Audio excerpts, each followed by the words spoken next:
take the time out to say a pleasant good morning to one and all. Hope all is well with you this morning. Hope you're having a lovely day thus far and you had a really productive weekend. Welcome to The Point for today, Monday, the 20th of April, 2025. And I want to wish everyone, especially those of you via our social media platforms, so forth, good morning to you. Hope all is well. Let me say good morning to Mr. McIntyre. Good morning to you, sir. Welcome. Hey, good morning to you, G. We lost last week, Monday. Yes, we Easter did. Monday. Mm-hmm. We're back today. Yes. Can you recall how long was All Fool's Day? That was like sometime, 1st of April 27 days ago. You cannot remember that one. You got me that one. The reason I asked the question too is just to show you how quickly time is going. Man. 27 days ago, we're 1st of April, and then we're moving anxiously into May.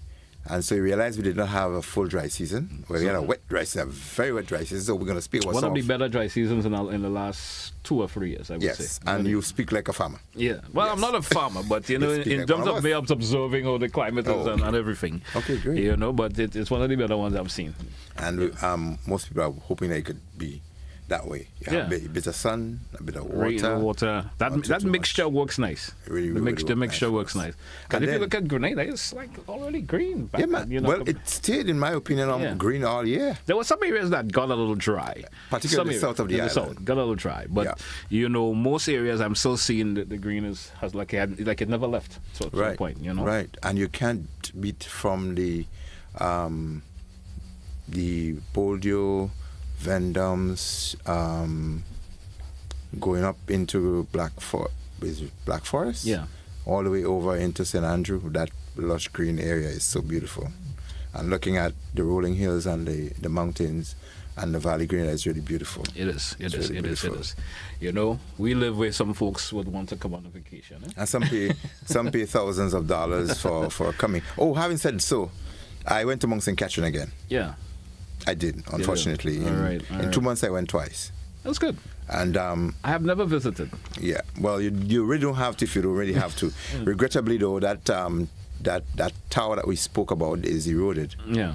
And I think you said the last time that they don't use it anymore. I don't think they would be going back after Beryl. Yeah, it got damaged during Hurricane Beryl. But it's a beautiful landmark still. Yeah. It shows when people drive around Grenada, they can see something that shows the highest point in Grenada. Yeah. And It registered more with me with a group of us that went up there. That's how much we need to do about nature, and how much we need to do in reclaiming what we should enjoy, and that is the access to Mount St. Catherine. We believe strongly that we want to clear that, and so the group that I went with, there was one businessman with me, and we decided that we're gonna definitely generate a campaign to get that trail cleared, to get the motorway, because I drove with a 4-wheel drive vehicle, more than a mile and a half up. Yeah. And then the rest of it that, was motorable in previous years, some of it were lost, and then after Beryl, the trees fell over and we lost a considerable amount of it. So it's about a mile of road still covered with fallen trees, bamboo, etc., that could be moved. And I'm sure that my intent is to go to ministerial level. Yeah. To request, to make a petition for reclaiming that road, and to get collaboration with Corporate Grenada, so that we can go back and clear that trail. I always take issue with that in terms of you spoke about going to a ministerial level. I don't want to sound like I'm getting too controversial with this, but I always say, are there individuals within these ministries who supposed to be bearing the responsibilities for these things? Yeah. You understand? There's forestry and parks. Sure, are they still in existence or anything for it? Are they in existence still? Yeah. Because I even watch regular drainage around the St. George's that hasn't been cleaned since Beryl. Right. You understand? You're right. And I'm wondering if they're ever paying attention to these things. Right. Are they say is it called them a sanitary inspectors? Environmental wardens, etc. Yeah. And these individuals, are they still walking around the areas? Are they just sitting in the ministries? I don't want to be bashing anyone. No, if you bash, and it's the but truth. There's nothing wrong. I wonder why these things are not being done anymore. Yeah. You hear complaints from folks calling and complaining about the mosquitoes in the areas and so forth because of blocked drains and so forth. And it's like nothing has been done towards it for months at a time.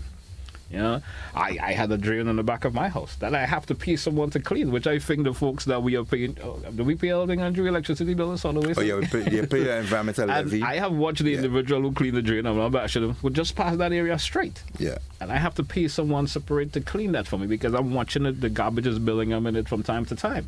And they just don't come there for some reason or the other. Yeah. You understand? It's kind of unfortunate that we have regressed into not be so environmentally conscious and to be feeling so part of our surrounding. Yeah. I know growing up, there were people who just walk around and they would, just clear the streets. And there are people who, like you call it, travel walkers. Yes. And there's PW walkers and so on who had this kind of a commitment in ensuring that our roads and our trees are well groomed, etc. Do we really need to go back to that, or have we lost even? As one of my friends were chipping on this, our sense of community, where we can just go up and right in the corner where you are. But I think it goes beyond that.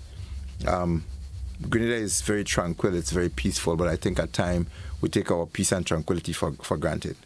And so what is going away from us and slipping away from us very subtly or slowly is that the beauty and the everything that we've been enjoying, we are losing them. If you look at our coastlines, they are eroding. If you look at our rivers and so on, they are shrinking rapidly because we don't clean them. The shrubs and the things that come from the mountains from inappropriate farming practices and so on that block them. Eventually debris comes, and when the debris, grass grow. So with the water now having to service the grass with the soil, it takes away the amount of water you'll have that run for that you can become, but that could become potable water. So you find because we don't do proper farming practices, we don't maintain our rivers, streams, and our aquifers and so forth, that you have a greater depletion of what we should have for good use. So it is saying a lot that we take for granted. I look at the Pearls area, I look at the Greens and part of the northern eastern coastlines that are going, the bushery and all of that people don't care for very much. We're beginning to lose them. And in some cases, when the rainfall and the water pool and pond in some areas, you leave them there to become stale and they're not live, mosquitoes and everything breeding them. And how environmentally conscious are we to look in those things? So while we speak on risk and traffic issues and so on, these are risk issues that we need to be able to highlight and speak about, because while they may not have immediate effect, but they will have long-term effects. And think about the floodings, I think, that we see from... When you have airborne and waterborne diseases and floods, etc., when these things come, it has financial implication, negative, where you have to find resources to clean, fix, and in some cases the inconvenience is more than the cost.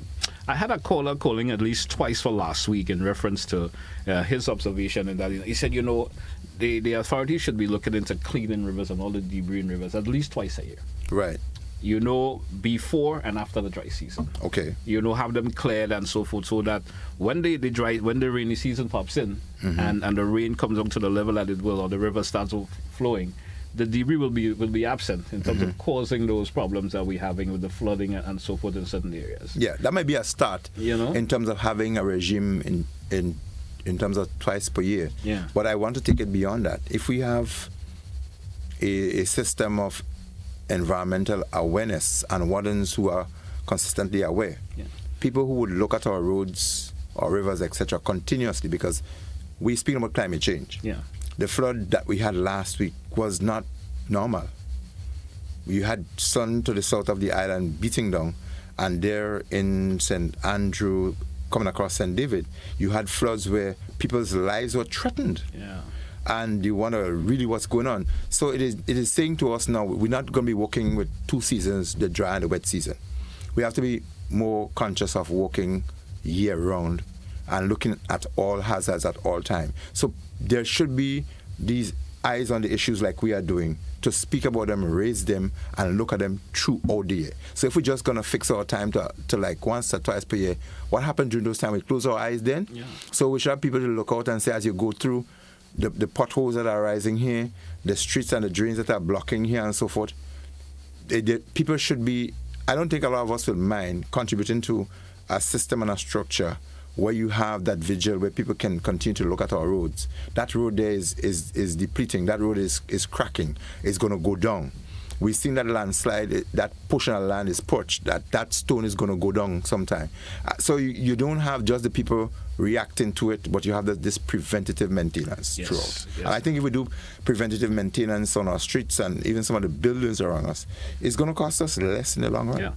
Because in disaster management, you're constantly tweaking things to a point. You know, there's an option if the deterioration become minimal.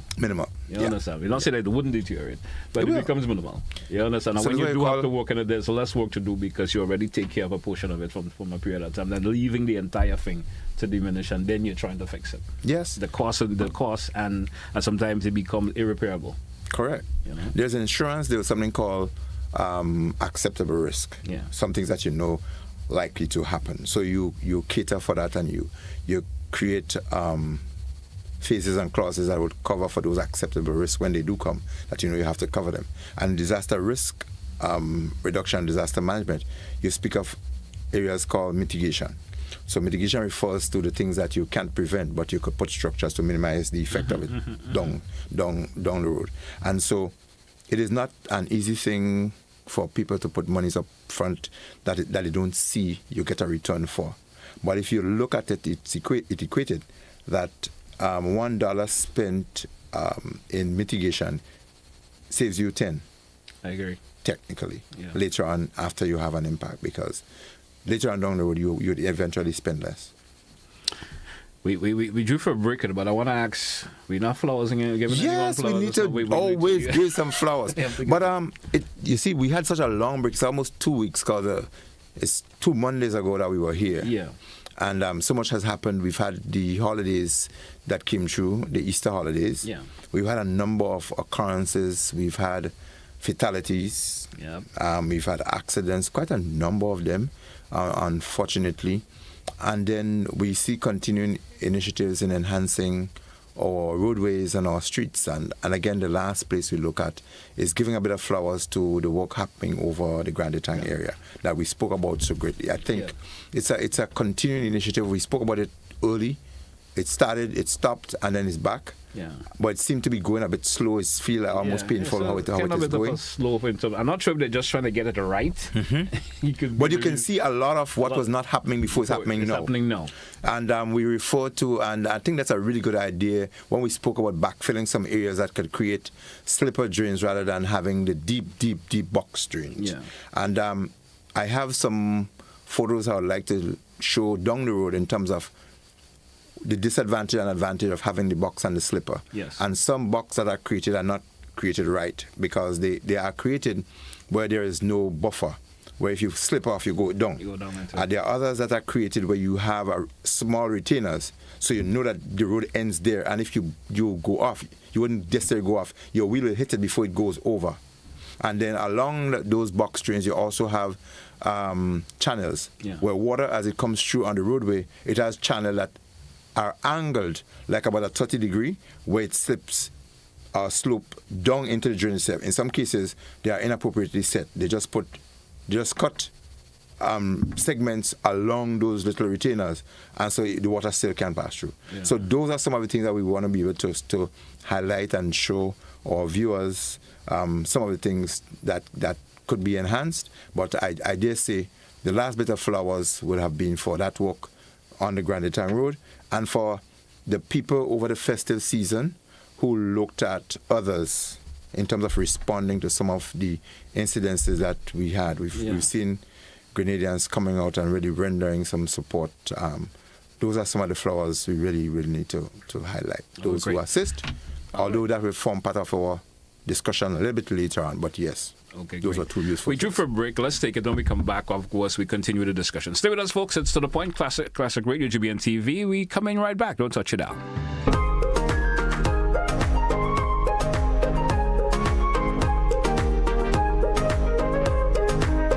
Need to install or repair your plumbing? We've got you covered. Whether you're setting up a new washing machine, replacing a leaking faucet, or fixing that pesky dripping pipe, the Plumbing Supply Store is your go-to place in Grenada. We offer a wide range of plumbing products to make both new installations and maintenance a breeze. Our shelves are stocked with top quality products, including pressure and waste fittings. And if you've been struggling with blocked drains, have you heard of Melt?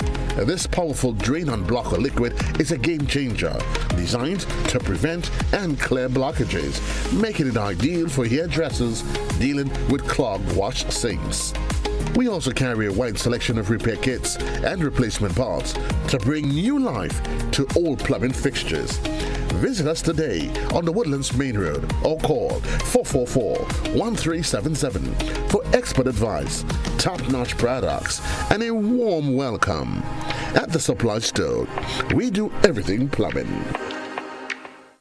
Get ready, Grenada. The Maggie King of the Grill is back and bigger than ever. On Saturday, June 7th, Monroe's playing field transforms into the ultimate battleground for grill masters. Think you got what it takes? Then fire up those grills and show your skills. Registration closes Friday, April the 11th. So don't miss your chance to compete for that sizzling prize and bragging rights. It's food, fun, and flavor, all powered by Maggie. To register, call 407-8458. Maggie King of the Grill, where flavor rules. See you there.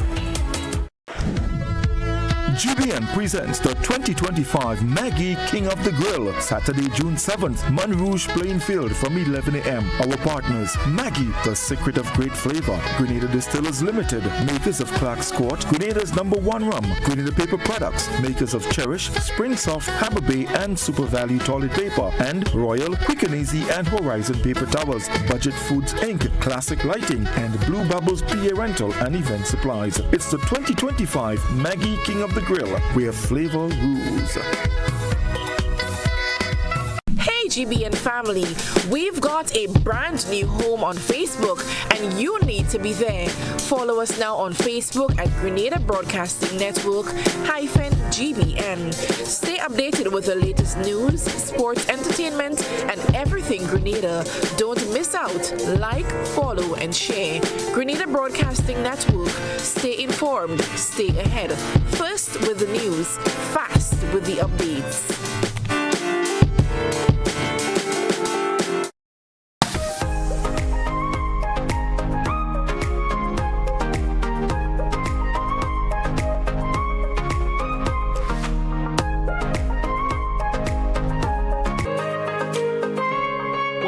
Listeners, welcome back, viewers, to The Point Classic Radio, GBN TV, Monday, the 20th day of April. And welcome back once again, Mr. McIntyre.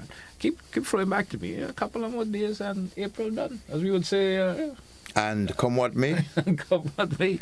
Yeah, I'm thinking about it. I have a son that was born right on the 1st of May. So 1st of May. 1st of May. Right. Yeah, and every day is a holiday. Yeah. Every May is a holiday. He's having the best birthday, on a holiday. Maybe a disadvantage for him. Well, for all the years, I think he has been one of the person that celebrates his birthday the best. Okay, because everybody's available to celebrate. Available. Yeah, that could be cool. Yeah. All right. So let's move into a bit of our conversation this morning. We spoke a lot about, of course, our chit-chat. We gave the flowers. We talk about, of course, some of the things that we think that, the authorities could look into. Yeah. We want to focus a wee bit, on some of the activities that took place over the holiday season in terms of the accidents. So one individual lost his life due to an accident, hit and run. How people were able to cope with these things happening and so forth. And we saw a lot of the conversation via social media. People talking about in relation to these activities happening, and how they are handled and so forth. Let's get your going on that. Right, and while some aspects of it would be under investigations, because I think most of it's probably would be under investigation because there are recent incidences, and so there's certain things that may not worth having a public discussion on. Yes, but in general, let me just say good morning to Roy Raymond this morning, who also spoke to me on some safety issues that he observed personally over the Easter weekend and some of the festive times and weekends as well. Yeah. Some of the things I want to speak about. But some of the activities that Mr. Raymond, I'll probably ask you to call in later on as well if you're on this morning. There are some of the things that we raised just before we went off. We spoke of safety concerns and issues on public holidays and bank holidays and weekends. Is there a difference in a public holiday and a bank holiday, though? I think they are primarily the same, in my opinion. Okay. Because if it's a public holiday and a bank holiday, public holidays the bank don't work, right? Right. And if it's a bank holiday, the bank don't work, right? Right. So I didn't know the origin of it, though. I'm not sure why they deem separate. It's a bank holiday and a public holiday. Right. I think that is something that they need to revisit. When it used to be that sometimes when the bank did not operate, and like I think there were Sundays and some days, and there are other days when it probably could have gotten the service. So they deem Saturdays and Sundays as bank holidays more than right.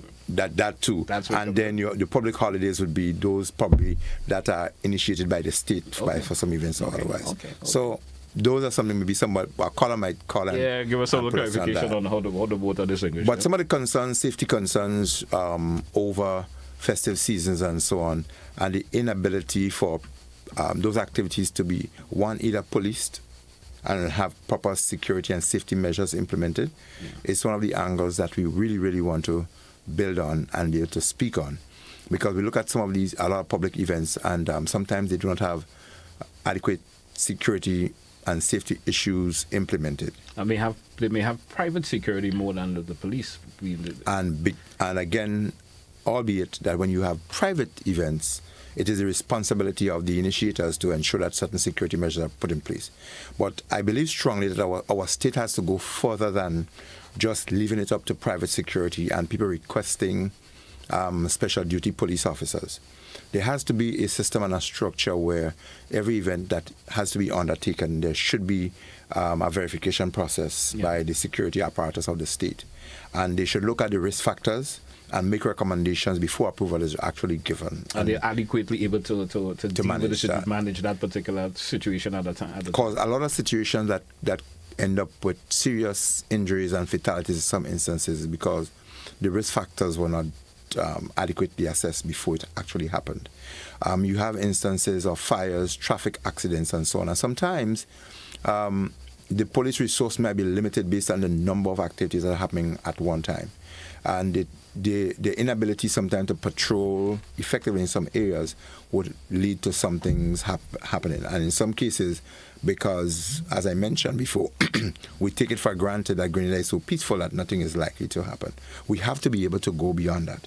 And one of my colleagues was speaking to me about, in terms of the parking in particular areas and access for ambulances and fire tenders if you have an emergency, and where you have water and swimming occurrences and so forth, and there are people who are not trained in CPR or first aid, and there are no lifeguards, and there are no equipment and instruments for safety employed in those areas. These are some things that we looked at, and we're saying very strongly that some of these things could be prevented. People can be more outgoing if there's a sense of reassuring them that there are some measures put in place for their own safety. Because when you look at some of the incidences, and I listened to some of the comments over the last couple of days coming from some people, and they're saying, I'm not going to these things because this is X, Y, and Z. I'm not sending my child to this kind of thing because X, Y, and Z. And that was one angle of it. The other angle I want to speak about is that of the flooding and the rain conditions that would have taken most people off guard. Yes. And so when you have insistent or consistent rain over a period of time, and you have flooding and landslides or land slippage taking place, there's certain risk factors that come into it.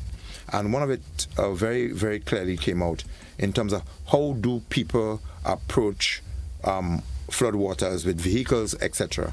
We've had an unfortunate situation where last year a beautiful young lady with children and everything else had to leave them behind. Unfortunately, she succumbed to a situation of that nature. And then we had a threat recently, like last week, where a busload of persons were trapped in the middle of water coming across the street. So a couple of factors. Do we look at the risks in terms of these alleyways and gullies and culverts able to accommodate the flow of water? And as you mentioned before, do we clear these consistently enough so that water can come and go through? Yeah. And the other thing here is that are people sufficiently informed or knowledgeable while you are driving across Grenada? For instance, you are in St. George, no rain is coming, but you head up into the East Coast going to Grenville, and there you get to Cafe Crochet, and the water is coming across the street. What do? Do you stop, as the bus did in the middle, or should you try to drive through?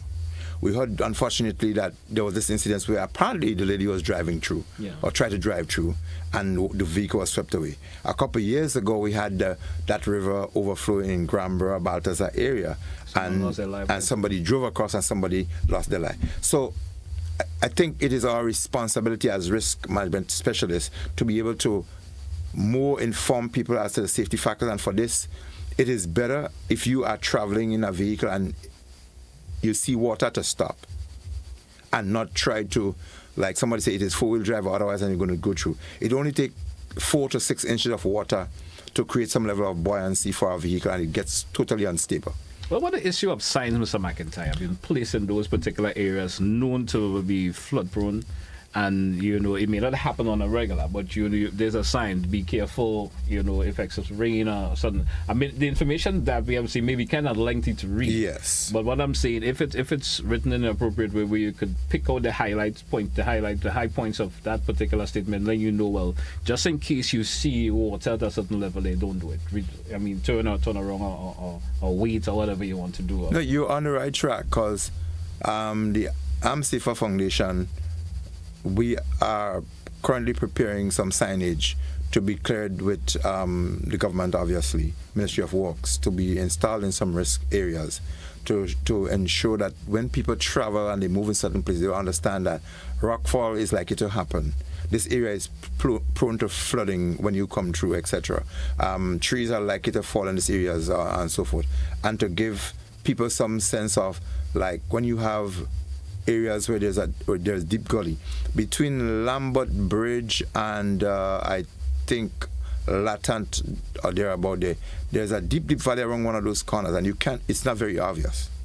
As you drive towards the Lambert Bridge, on the right side there's a deep drop. There's a little pala on the side there as well. But if you walk down and look down, you'll see how deep that is. In places like that, you need to have a sign here that people could understand that while it seems okay on the regular roadway, but there are gullies and so on, so you don't take particular risks. You're absolutely right that signage is more, it is really, really important and lacking for us to be able to install.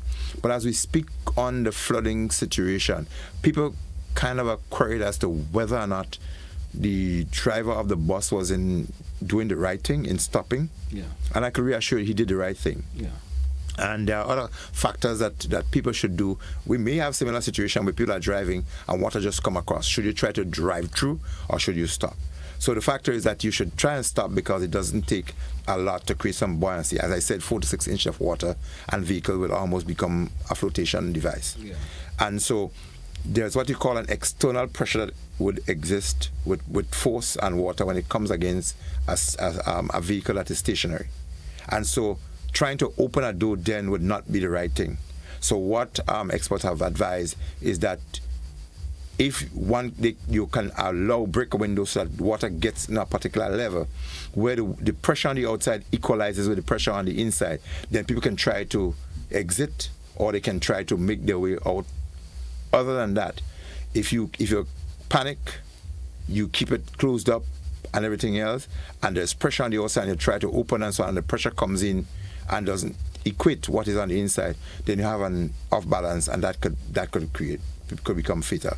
Information of that nature and more is what we want to become more community centric, where people have access to information like this in the event, particularly in areas in St. Andrew, on low-lying areas where people would move, where the water would come over bridges and so forth very easy. We need to be able to keep our general public more informed that if you come across situations like these, down power lines, etc., what should you do?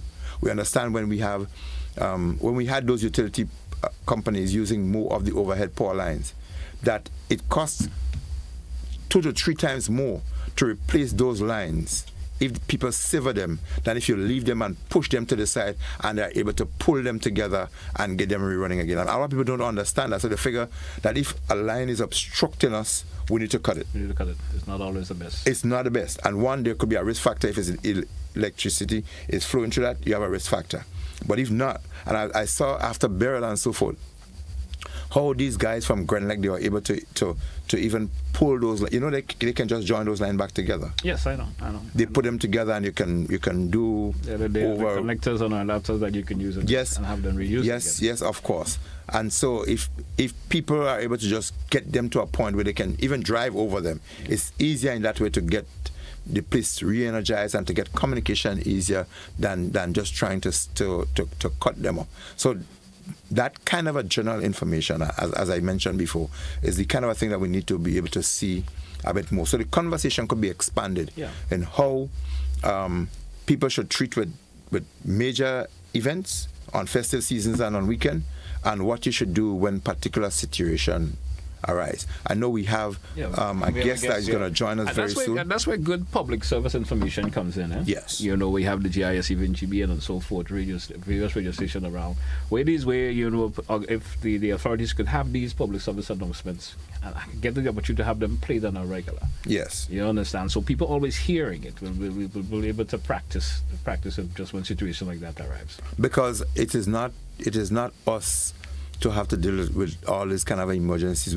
We grew up where we just run around helter-skelter. We run in people's property, pull a few bananas and mangoes and skate around. You do little things. That's the kind of a life around, right?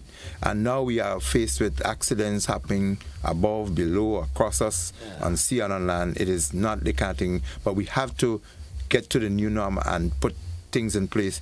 And the things that we're doing now, we're not doing it for now, but we have to do it for the long haul, for the future. Exactly. We do for a break. Let's take it when we come back. We've got much more. Stay with us, folks. It's To The Point, Classic Radio, GBN TV. Hopefully our guest is here. And we come back, we do have a different level of the conversation when we come back. Stay with us. Don't touch it, Alpha.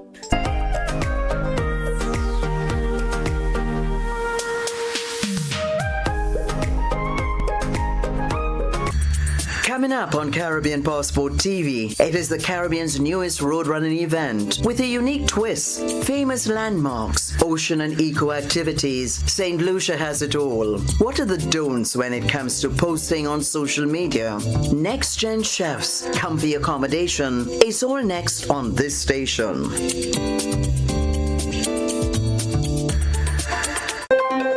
Got something to share? Call us at 440-1252. WhatsApp 405-3052 or 407-8458. Or email gbnnews@gbn.gd. GBN News, first, accurate, voted #1.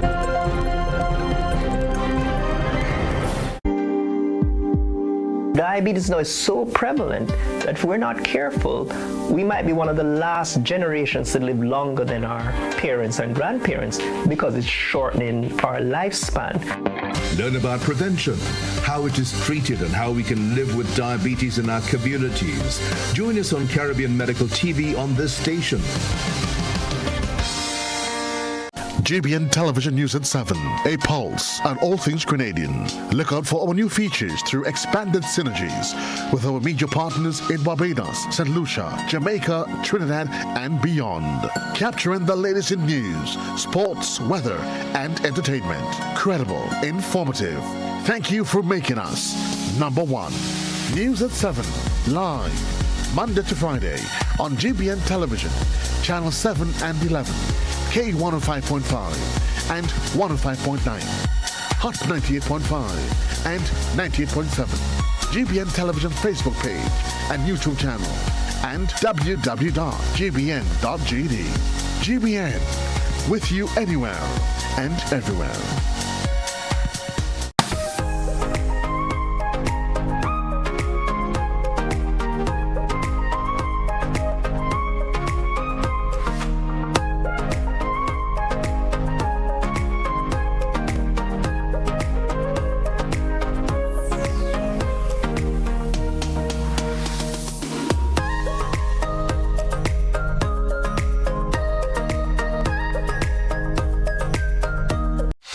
Grenada, the Maggie King of the Grill is back and bigger than ever. On Saturday, June 7th, Monroe's playing field transforms into the ultimate battleground for grill masters. Think you got what it takes? Then fire up those grills and show your skills. Registration closes Friday, April the 11th, so don't miss your chance to compete for that sizzling prize and bragging rights. It's food, fun, and flavor, all powered by Maggie. To register, call 407-8458. Maggie King of the Grill, where flavor rules. See you there.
Welcome back, listeners. Welcome back, viewers, to The Point here on Classic Radio GBN TV. We've been joined this morning by, of course, Dr. Peter Radix with us this morning. I hope I get the name right. Yes, right. Yes. Good morning to you, sir, and welcome Mr. McIntyre back. We have a little bit of a subject matter we want to deal with this morning. Sure.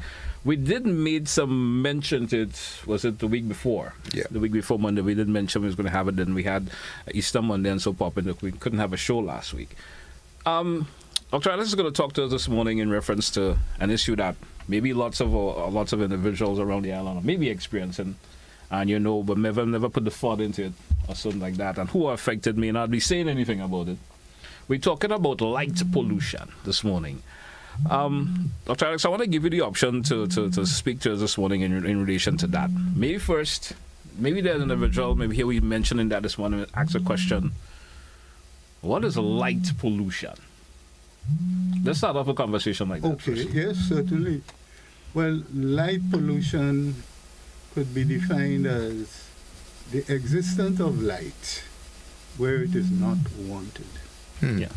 So, another definition that I uncovered or discovered in my research, I said it's called light trespassing. Yeah. Okay. And again, the same applies. Where light is not wanted or even required. So that tells you any situation where light is not, I wouldn't say valued, but it's not wanted, it's not necessary. Yeah. Some folks may take you to task with that. Sure, no problem. They may say, how could light not be necessary? Some may take you to task and say, well, a lot of folks are happy to what's happening lately. Their areas maybe have been dark for years, and now the solar lights and so forth have been put up, so it's more visual for them when they were walking at night in certain areas around the island. Right. That is, I guess you may understand that. Sure. You understand that. Some will say, well, why would not I want light in a particular area where I live? Yes, you would not want light in the area where you live if the light affects your everyday living, or more precisely, your sleeping. Yes. There are some basic requirements for what I would call proper sleep. It should be quiet. It should be dark. Yeah. Of course, you need a comfortable mattress, and some people can't sleep without a pillow. But basically, it must be quiet, it must be dark, and I would even advance it should be cool. Yeah. I'm not saying cold, but the temperature should be because you could have all the other two. And if it's hot, you can. It's hot, exactly. Okay. So those, I would say, three basic ones. It must be cool, must be quiet, and it must be dark. So can affect your sleep cycle. Yeah, your body, human bodies, and even animals and some plants have what is referred to as a sleep cycle. There are metabolic processes in your body that your body uses to readjust or to calm some of the stresses that you encountered during the day, for example. Yeah. It's a natural process. Some people need more sleep than others, etc. But generally, so if you interrupt that sleep cycle, it could have deleterious effects on your health. Yeah, there are certain hormones, but just take it for example that while you sleep, your body uses that period to recover from all the things, what you have eaten that you shouldn't eat, the stresses from your boss, whatever else. So you need that period to rest yourself so your body can do what it's supposed to do. So the next day, you're ready to go again. Now, anything that interrupts what they call the sleep cycle, and we're saying noise and artificial light are two of the biggest culprits in that regard. Yeah. Well, from an environmental point of it, on the light pollution, explain that for me. How is it that the environment is the pollution in the environment most by light pollution? Well, aren't we part of the environment, humans? Yes, we are. Yes, so the sleep cycle. Yes. With respect to plants or trees, for example, there are many reasons why in some countries, for example, you have to get permission to cut down a tree. You know, we don't appreciate trees, but I'll just expand on that. There are two incidents I want to refer to. A medical practitioner mentioned to me many years ago the operation is still existing in Mount Gafe, where there is a car dealership, and they installed outdoor lights, only to find in a few months the vegetation in the area, and the practitioner mentioned in particular peas. For a long time, none of the peas was bearing, and it is understood that it was because of excess light. So that property, that premise that was installing light, maybe to protect their vehicles, because of vehicle operation, extended beyond their zone, as it were. So that's a good example of light pollution, because it was not needed where the trees, the peas, was being planted, but it existed. So it is, as far as the peas and the owners of the plantation or the garden was concerned, it is pollution. Yeah. It's not necessary there. It wasn't wanted there. Now, if, for example, they had some other activity going on where the peas trees were, and maybe homes, the people would also suffer from that excess light. So it's either, you could call it misdirected light or improperly installed light that causes the light pollution. I accept, yes, there are places you need light, yes, but one has to limit it to a particular area and not just put up a pole, put up lights and say, okay, we have lights in X place. That is not how it should work. And it's simple. You have to liaise or consult with, or you should, people who are knowledgeable about lighting. I mean, it's a very technical area. I am not proposing to you that I'm an expert in that, but I have a basic knowledge. And what is your greatest concern where lighting is concerned at this point?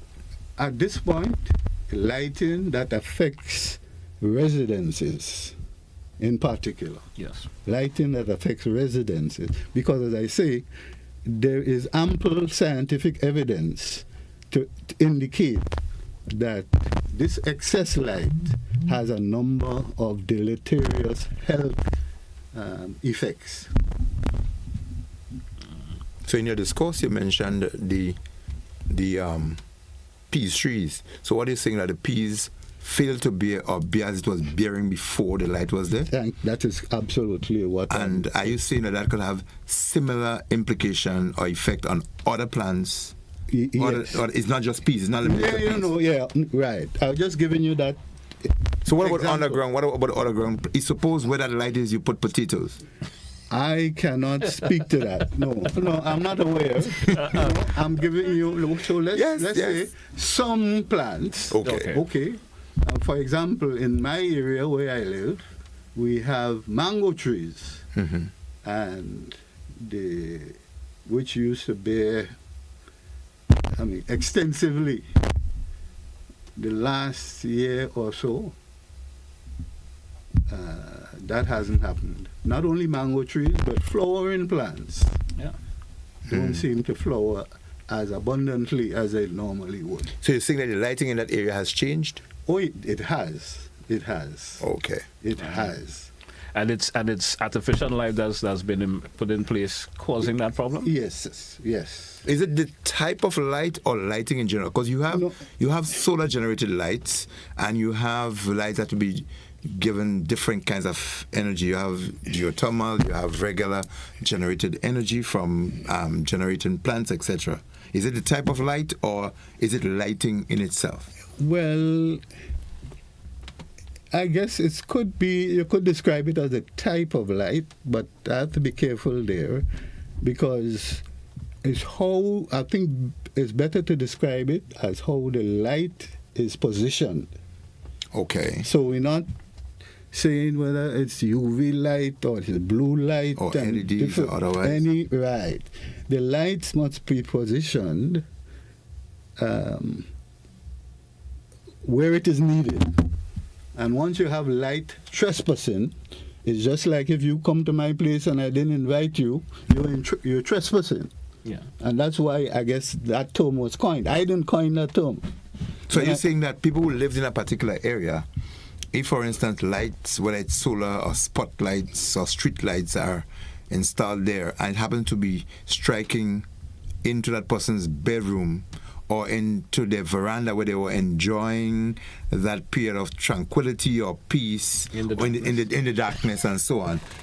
It could be also romantic to be in your little dark corner, and now the light is preventing you from doing that. Are you saying that is light trespassing or light intrusion? I would say yes. Yes. Because the person who is being affected is not in a position to say, well, okay, I want to have a little romance now. So you turn it off. Yeah. You have no control. So meaning you determining by your light. Good point, Yeah. I like this all. Yeah. Yeah, okay. Okay, so that's pollution. Yeah.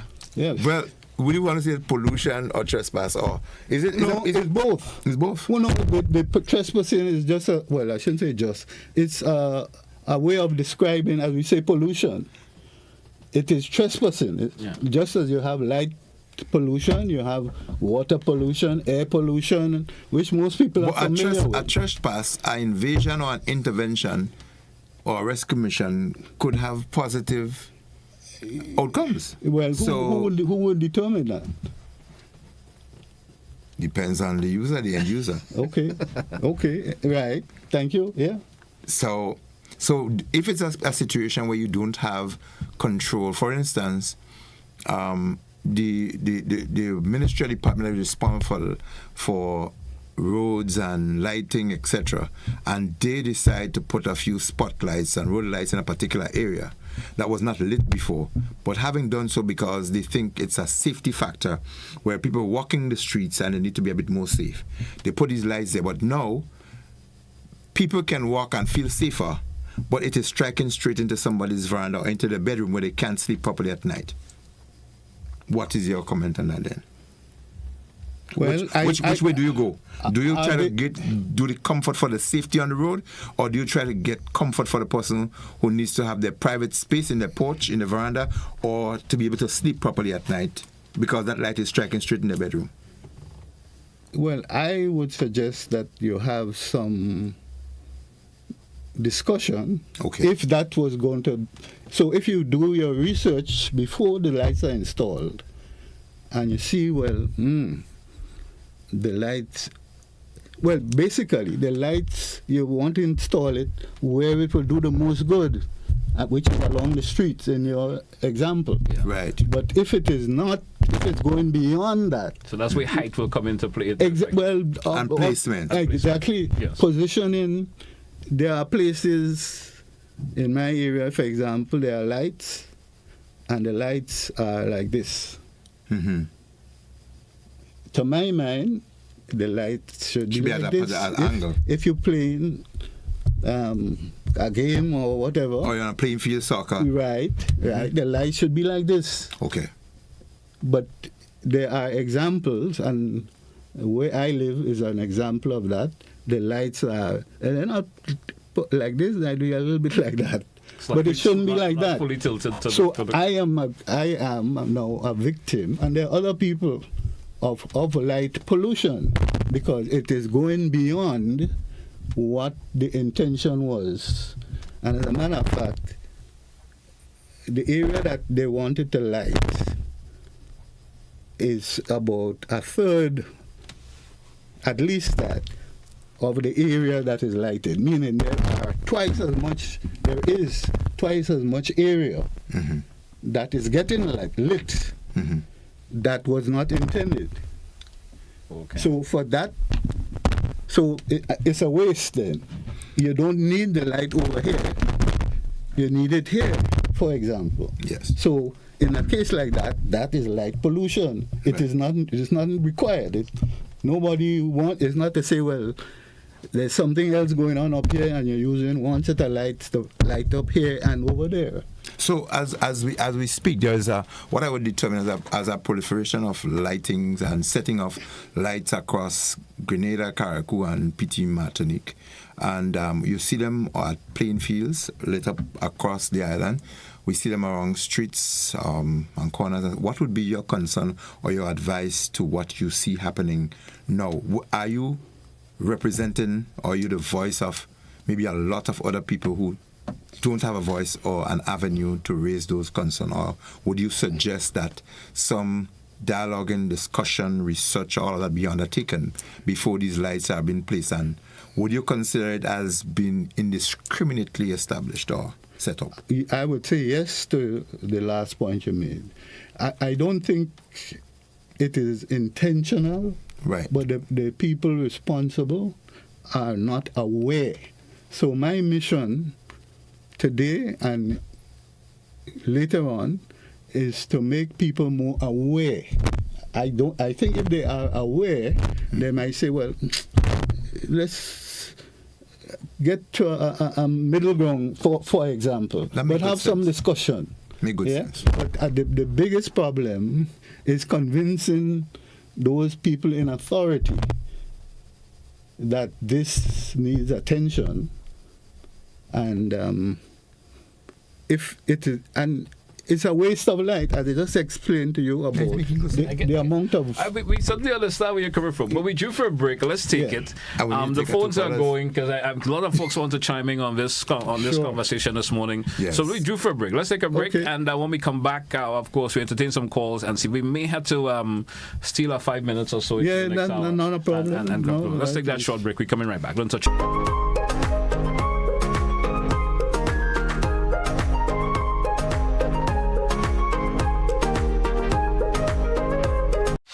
Grenada, the Maggie King of the Grill is back and bigger than ever. On Saturday, June 7th, Monroe's playing field transforms into the ultimate battleground for grill masters. Think you got what it takes? Then fire up those grills and show your skills. Registration closes Friday, April the 11th, so don't miss your chance to compete for that sizzling prize and bragging rights. It's food, fun, and flavor, all powered by Maggie. To register, call 407-8458. Maggie King of the Grill, where flavor rules. See you there.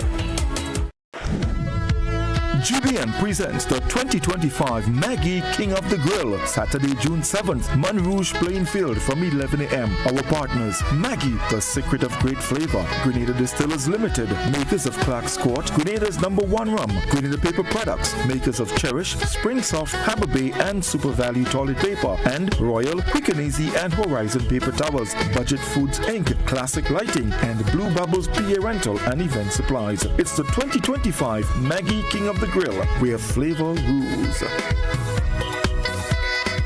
Hey GBN family, we've got a brand new home on Facebook and you need to be there. Follow us now on Facebook at Grenada Broadcasting Network -GBN. Stay updated with the latest news, sports, entertainment, and everything Grenada. Don't miss out. Like, follow, and share. Grenada Broadcasting Network. Stay informed, stay ahead. First with the news, fast with the updates.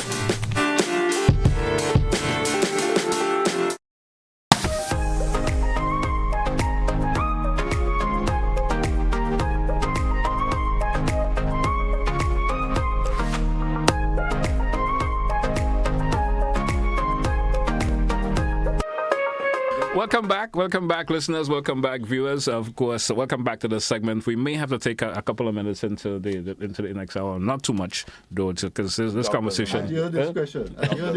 Maybe 5 minutes or so. We do and we'll entertain a couple of calls, and then we try to get a wrap up for. Of course, we may have to bring Doc back another. We may have to bring him back, and there's so much more into this that we can talk about. Let's take our first caller. Caller, you're live. Good morning. Hello, good morning. Good morning. And beg of you to be brief, please. To your program. And I need to say that Grenada is not just St. George and South St. George. Grenada is beyond that. But on your topic, with regard to the question,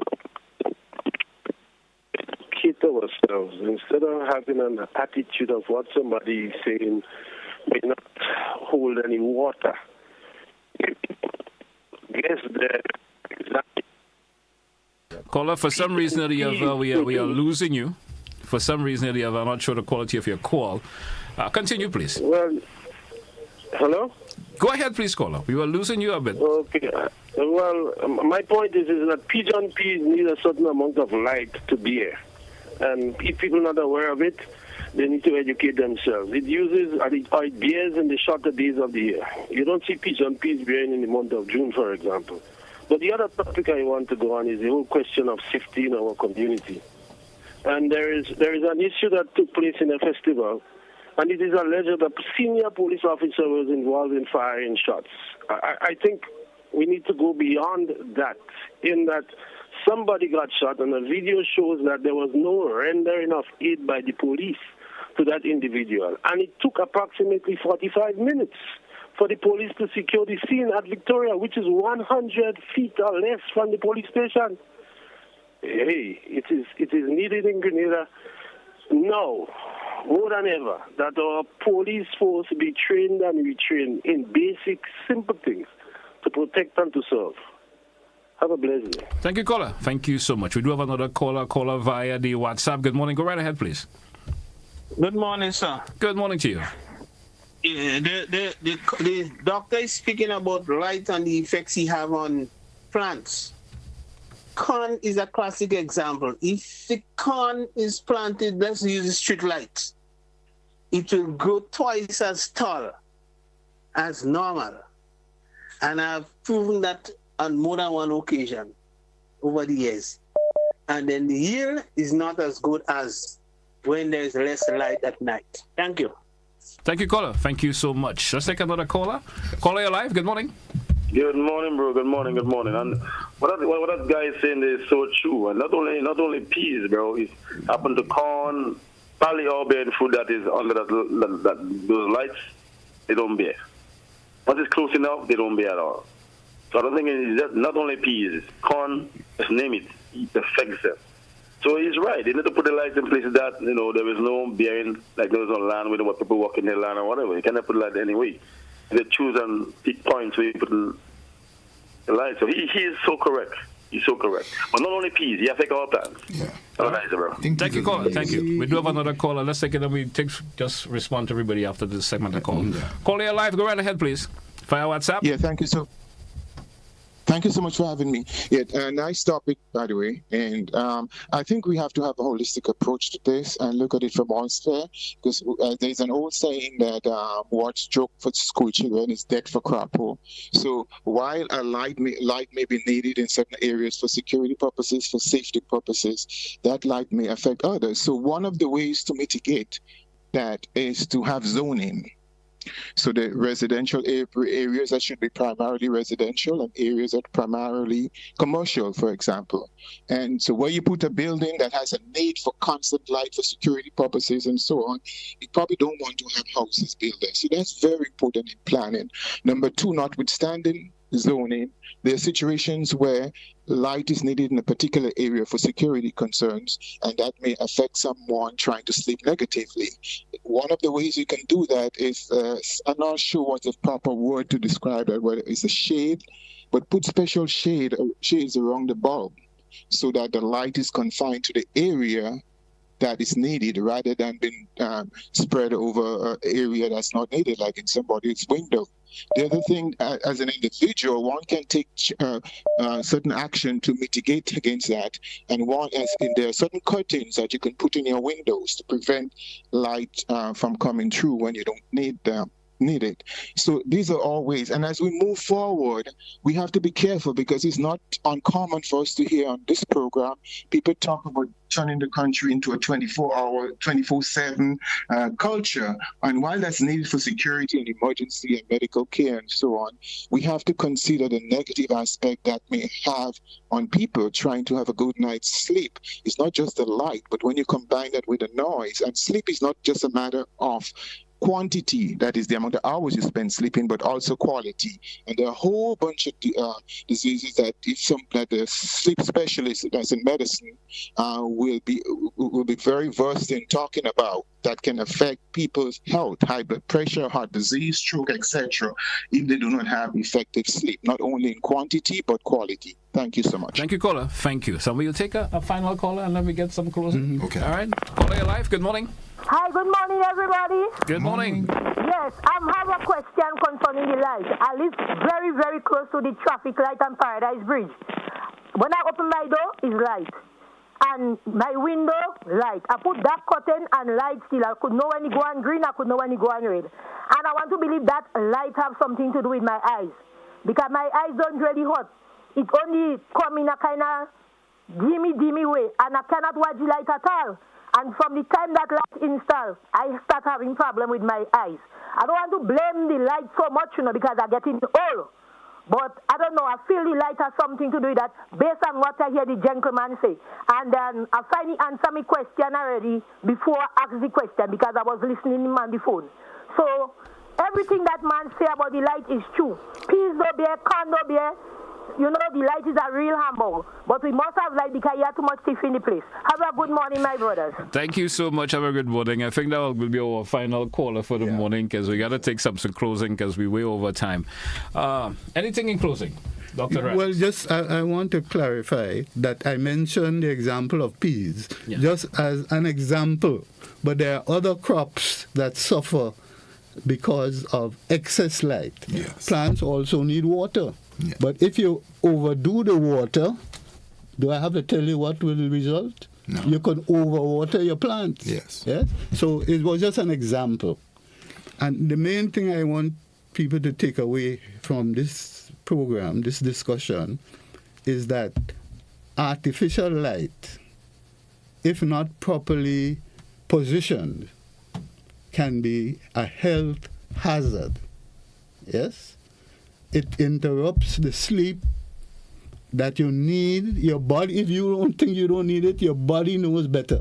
I mean, these are facts. And you can Google or wherever you get your information from and educate yourself. But my mission is to educate people that light and noise can interrupt your sleep, and sleep is critical for your well-being. If you take that away from the program today, I'll be happy. And we need to do something about it. Have discussions, for example, if when you do your analysis, the best we could do is that, and then you have to have some preventative measures or something to pacify those people whose crops or whose bodies will be affected by what you do. You don't just do it and say, well, see what you could do. The individual who is affected, you better see what you could do. Maybe you have to sleep later. And again, that is something I get some dark curtains or something. Well, when I was a little boy, my mother could tell me when to go to sleep. But I'm a grown man now, I'm an old man. So nobody tells me when to go to sleep. I go to sleep when I'm feeling sleepy. Today I might feel sleepy at 7 o'clock. Another time I say, boy, I'm feeling sleepy now. I want to do something. Exactly. So I resent those kinds of interventions without consultation. And it could be remedied by proper analysis prior to installation and proper direction.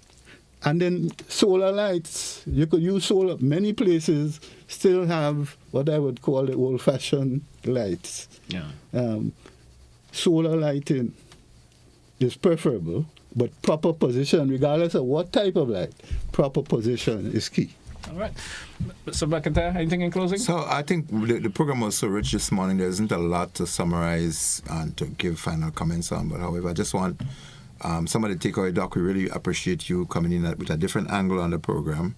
And I think for subsequent programs, you'll try to not just give the outcome, but to give what leads to the outcome in terms of we'll be able to say what some of the reasons why the lower bearing technical areas, what implication the lighting is having on what aspect of it that caused that. And speaking about the health factors, how one thing could lead as we talk about the psychosocial, psychological impact it can really have on the aspect of creating heart diseases and other things. That health issue, we can be able to show people if you do this X, Y, and Z, what could be the outcome. And I think that is really, really useful. And when we take those kind of angles, I think people feel more enriched, more empowered as to the reason why. And finally, development do come with a cost, but it should not come at a cost at any time, at all time, because we can mitigate that if we have the experts and the guidance from the people who should know better. All right. And who do know better. All right.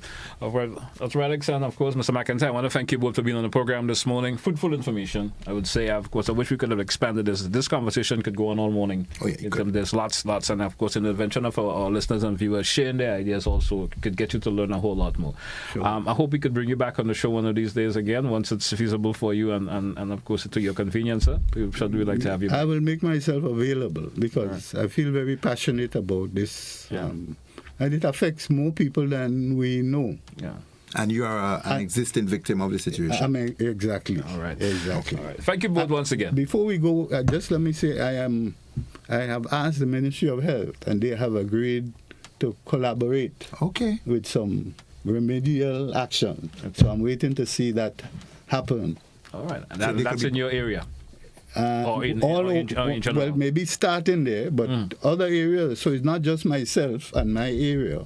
Other areas, first we have to do some research to see where those problems occur, and then to see what kind of remedial action can be taken. So they could be part of the conversation. Hopefully. Yes. All right. Thank you, folks, once again. I want to thank our listeners and viewers this morning. We went over time just a wee bit, but of course it was worth the while. Until then, join us again for another edition tomorrow, most likely for another edition of To The Point. That's where we say goodbye.